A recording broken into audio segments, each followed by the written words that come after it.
It's time for 3 more tales to see if you'd be interested in these stories. Today we're going to be journeying to the world of a struggling single mother with a secret, a fashion blogger who is losing her mind, possibly, and a group of misfit superheroes. As usual, let me know which of these books you enjoy in the comments down below, and if you truly enjoy any of these, remember, they are depending on your sales to continue. These are all early in their lives, and it's through the sales that they will continue. Eventually, we'll do the full stories for each of these, so remember that these first issues will be in larger videos. First up, we travel to the world of Glitterbomb, written by Jim Zub and published by Image Comics.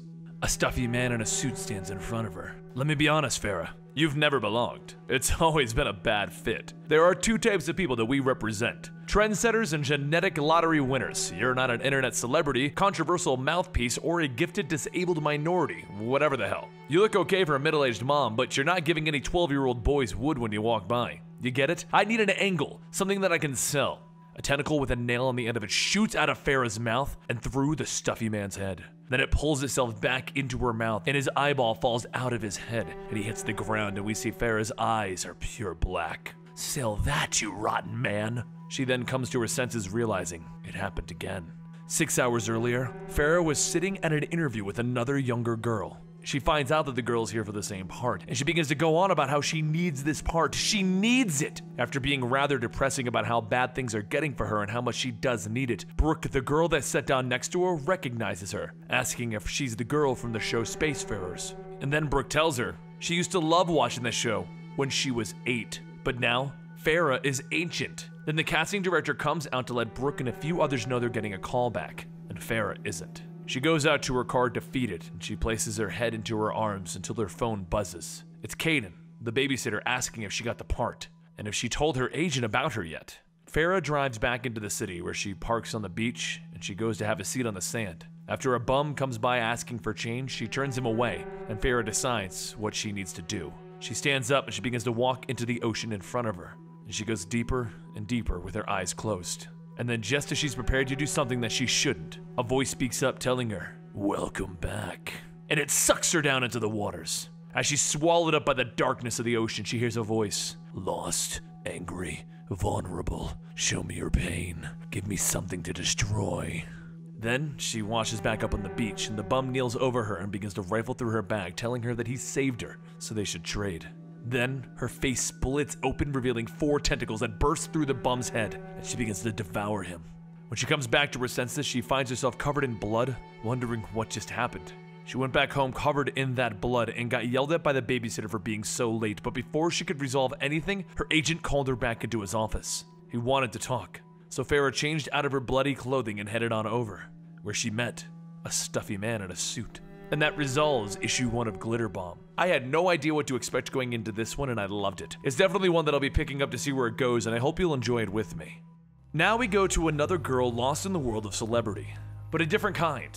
Welcome to Snot Girl, written by Brian Lee O'Malley from Scott Pilgrim.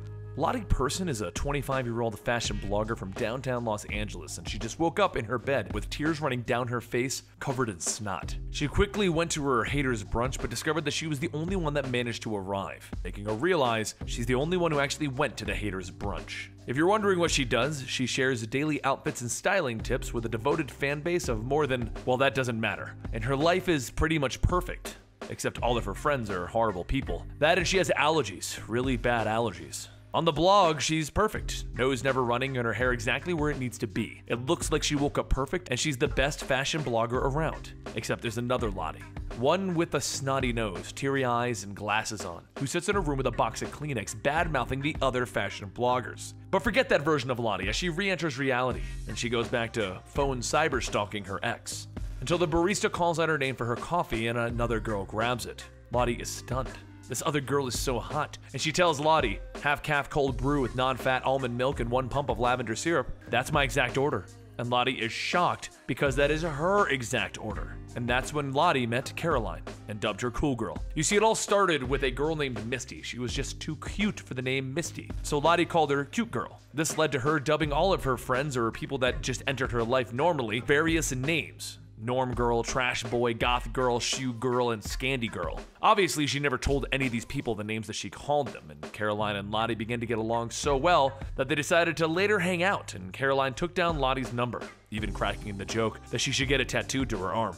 Lottie's next stop was to go see her doctor, but her usual doctor for her allergy medication wasn't around, and instead she got a new doctor that insisted that she call him Dr. Rick. He asked her a few questions so that he can get familiar with Lottie since her usual doctor was on vacation. Like, do her allergies rule her life? Do they make her afraid of the sun? Isn't she tired of being controlled by her allergies? He gives her a new medicine to try out, one that supposedly will completely get rid of her allergies while she's taking the pills. And then she looks at her group chat and sees all of the stupid things that her group chat has been talking about, and decides, this is it. This is a new her. She has a new best friend, she has some new medicine, she can be a new person, she can be what she's always wanted. And that's when Caroline texted her back and invited her to a bar. Lottie was so excited, walking around with Caroline, she looked so good, they were the perfect friends. And then she entered the bar and saw nothing but men there and realized she was overdressed for this.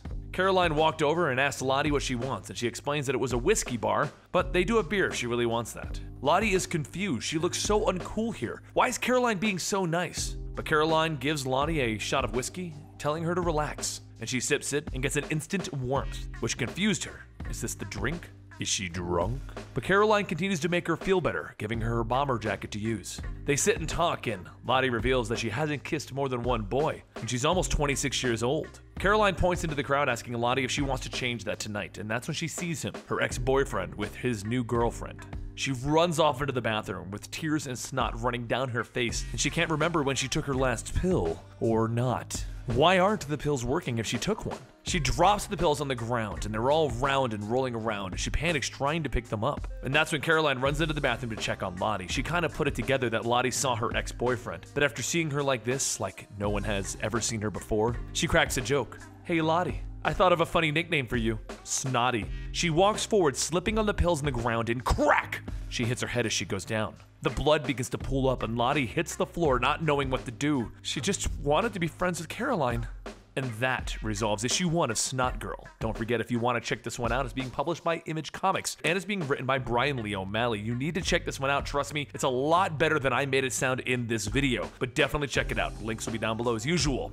Now it's time to find a pack of misfits, a group that needs to belong. A group of doomed people on patrol, perhaps? It's time for Doom Patrol by DC Comics. But if you want to have more information on the Doom Patrol, don't forget to go check out our video over at the DC Fans channel, where we did a Who is the Doom Patrol and went over all of the various members of the Doom Patrol. So if you enjoy this bit on the Doom Patrol, make sure you click the link down below to go over to the DC Fans channel, which is run by DC themselves, to see our video on Who is the Doom Patrol. Why are you sad? I don't know. I guess I thought it was gonna last forever. Does anything really? Yeah, some things do.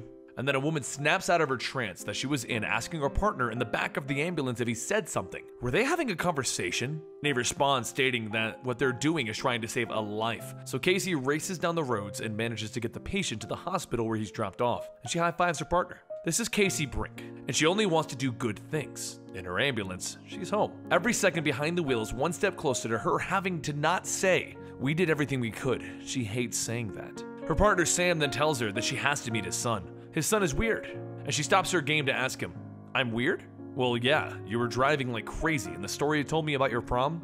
When the Fantahawks attacked and my date turned into a pool of lavender membrane." "Yeah, that. My son is cool, he's into heavy metal skateboarding, but he's just a little too out there for some people." And then it doesn't help that his mother joined a cult. You know, you really don't know what's going on inside of something, really. There could be hidden universes inside of there. Look at this hero, for example. A beautiful, multi-layered spiral. We think we know everything inside of it, but what's really going on inside of there? What if there's a whole nother world buzzing alongside inside of it? And time outside makes no sense because they're living in a hero. Then you put this universe inside of you. You feel me? Maybe we're all inside of someone else's hero. Could be. Could be nothing at all, Sam says, throwing away the hero. But maybe Sam was right, because in another dimension, a robot man is fighting against an enemy, and he launches a nuke to kill them all. And that's when the trash can explodes in front of Sam and Casey. They look around confused, and then they get a call. Elsewhere, a man named Ricardo is throwing bricks around, asking each and every one of them if they're Danny the Street. And then back with Casey and Sam, they arrive at the location where a robot man stumbles out in front of them. They aren't quite sure what they should do until he's hit by a truck. Casey runs over and begins picking up the pieces against Sam's better judgment, telling him that she needs to figure out what they just saw. In another part of the world, a group of aliens are having a meeting about making more fast food chains because they potentially found a never-ending regenerating source of stress-free meat, basically at no cost.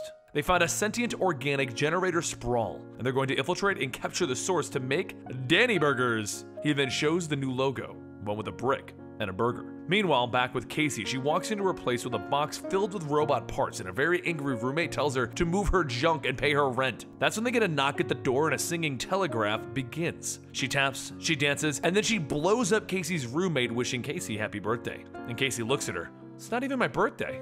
The girl walks in stating that that's never happened before, but it looks like Casey needs a new roommate, and she walks into the old roommate's bedroom. But before she can leave the room, the robot's head begins asking for nutrients. The woman pops its head open to discover a human brain, a boy brain, and tells Casey that they need to find us some nutrients. Oh, and her name is Terry Nunn. And finally, in a hall with a throne, a man lays dead, covered in his own blue blood, with a brick in front of him. A brick from Danny the Street. And it says, "I'm sorry." Now that last one was a bit out there with a lot of crazy stuff happening, but that is the Doom Patrol. Personally, I'm really liking this new Young Animal run, and I wanted to tell you guys about these stories so you can go check them out yourselves. Don't forget to go pick up any of these books that you're enjoying because they need your sales to continue onward. That's how the comic book industry works. Just like a TV show that is on the air that you love that no one's watching, it will get canceled. That's how comic books work. So make sure you go pick them up and then follow me on Twitter and Instagram at Comicstorian, and I'll see you next time right here.